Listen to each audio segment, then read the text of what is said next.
PYQ मागील वर्षाच्या प्रश्नपत्रिका. एक लक्षात घ्या, प्रत्येक परीक्षेचं एक त्या ठिकाणी एक त्याचं काय म्हणता येईल मार्ग, प्रश्न विचारण्याची पद्धत ही ठरलेली असते. ज्या पद्धतीने प्रश्न राज्यसेवेला विचारले जातात त्याच्यापेक्षा कदाचित वेगळ्या पद्धतीने प्रश्न किंवा विचारले जातात तलाठीला विचारले जातात.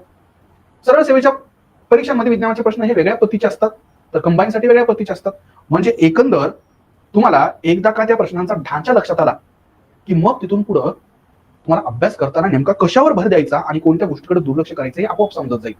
आणि तुम्ही स्वतः शिकणं आवश्यक आहे. ही गोष्ट कोणीतरी दुसऱ्यानं स्पून फिडिंग पद्धतीनं शिकवणं अपेक्षित नाहीये. म्हणूनच मागील वर्षांच्या प्रश्नपत्रिका, त्या प्रश्नपत्रिकांचं विश्लेषण करणं अत्यंत महत्वाचं आहे. बरोबर आहे. आता इथं या ठिकाणी प्रश्नपत्रिकांचं विश्लेषण करत असताना काही विशेष टाईपचे प्रश्न असतात. उदाहरणार्थ एमसीक्यू तर असतातच, पण असर्शन अँड रिजन प्रकारचे प्रश्न, मॅच द पियर्स प्रकारचे प्रश्न वारंवार बघा की कोणत्या घटकावर या टाईपचे प्रश्न विचारलेले आहेत.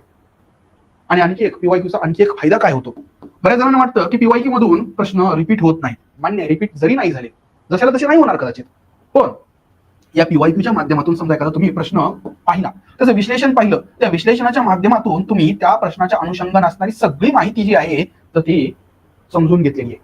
कधी कधी असं होतं की या प्रश्नाच्या स्पष्टीकरणामध्ये जी माहिती आहे त्याच्यातून एखादा प्रश्न पुढच्या वर्षी येत असतो. कळलं का? म्हणजे एकंदर तुमच्या ध्यानीमनी नसताना प्रश्न एक आहे मागील वर्षी आलेला, त्याच्या स्पष्टीकरण वाचत असताना त्या स्पष्टीकरणातूनच एखादा प्रश्न पुढच्या वर्षी तुम्हाला प्रश्नपत्रिकेत पाहायला भेटतो. कळालं का? म्हणजे हे पीवायक्यू विश्लेषण, पीवायक्यूचं स्पष्टीकरण वाचण्याचं महत्व असतं. त्याच्यानंतर करंट सायन्सवर लक्ष ठेवा, हे फार महत्वाचं आहे.